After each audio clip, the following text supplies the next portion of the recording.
Welcome back. It's time for math and more. In one of my previous videos, we played with probability, ran simulations with dice, used an Excel function called RAND to generate random numbers. Let's take it up a notch.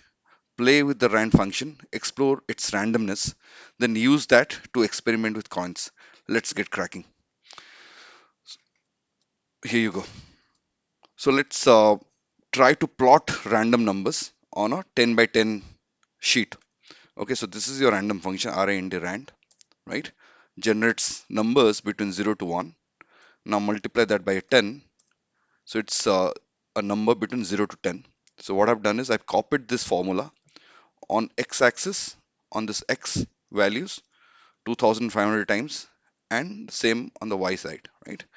Now what we'll do is we'll plot a scattered plot to see if it looks random or not. Insert. You can see. You can see it's looking random. Quite a good coverage on a 10 by 10 plane. And if we hit F to enter, F to enter, the number changes, but it has a very good spread. So it looks random for the purposes that we are going to use it. Okay. Let's go to the other tab to see, uh, how we are generating different graphs from this, right? So this is the first one that I showed. This y2, you can see it's a x square. Y2 is x square, so it's an x square function. So y is equal to x square, that function we're drawing here.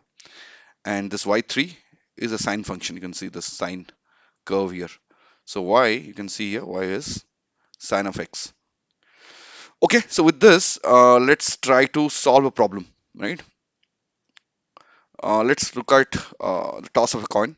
So when you toss a coin, you get one head, one tail, and the probability of getting a head is 50%. That's probability 101. Pretty simple, right? If you toss toss two coins or one coin in a row, what's the chance that you'll get two hits? So how do we get it? So you have four options. It's nice and easy. Head, head, head, tail. So out of these four options, we are rooting for one option, which is HH, which is one out of four, which is 28%. If you see from one head, we go to two heads in a row, the probability dropped by half, 50 became 25. When you go from two to three, 25 becomes 12.5. So and one out of four becomes one out of eight, right? And so on and so forth. Here we have drawn a table that shows as we increase our expectations of number of hits we want in a row, the probability drops exponentially, right? And let's say the probability of getting seven hits in a row is actually 1 by 2 raised to the power 7, which is 0.8%, right? So look at this curve. This curve decays exponentially. It will never reach zero, but it will go really, really small. It will tend to zero at infinity. So with this, let's try to experimentally find the probability. We know the answer to when we try to get seven heads in a row, we know the probability is 0.8. But can we establish the same experimentally? Right? That's the question. So come here. On this tab, we have seven coins, C1 to C7, right? And what I've done is, I've in this function formula, you can see the random number that it generates. If it is below or equal to zero point 0.5, it assigns a head to it. If it is greater than 0.5, it assigns a tail, right? So it's 50% head or 50% tail, right? So I've copied that function for all the coins, right? C1, I'll call it C1. The second coin is C2. Let's drag it to C7, right? So column G is the seventh coin, right? And we have copied this formula for 10,000 rows, right? So you have 70,000 calculations happening. Every time I hit the enter button F to enter, it recalculates, right? The numbers change because these are randomly created numbers, right? So we have 10,000 such rows, right? And what are we doing here from column H to N? What we're doing is we're examining the first column to see if there is a head or not, right? So it says if it finds a head, assigns a Y, otherwise assigns a no, right? Similarly, if I go to column K, the expectation in column K is four heads in a row. What it does is it examines C1, C2, C3, C4, these four cells, right?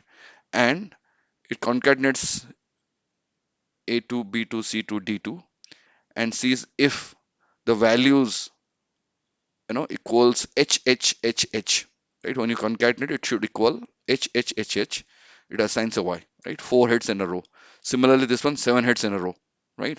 So this is generated random numbers, and we are assigning Ys and nos to see if it meets our expectations or not. Now, here we have the table. This is the probability that we derive using math. So four hits in a row is 6.3%, actually 6.25%. Uh, and this is what we get from the simulation, right? And this is the number of times you're getting it. So let's see if we have any row that has seven hits in a row. We can do that, right? Okay, let's scroll down, look at column N and scroll down. Whenever we spot a Y, we'll stop there. Yeah, I can spot a Y here, right? Look at this row. This row has head, head, head, head, head, head, head, right? Seven hits. Let's go back. So out of 10,000 tries, there are 89 tries which has seven hits in a row, right? If I do F2 enter, these numbers change, right? These numbers change. Here we are plotting. The gray is the probability as we derive using math, and the yellow is the probability as we derive from this experiment. You can see they're pretty close, really close, stacking next to each other. F2 enter, F2 enter. Your yellow bars are changing. I hope it was interesting. If you like this video, please hit the like button and subscribe if you like contents like this. Topics would be in the subjects like math, data science, and physics. Signing off. Thank you so much.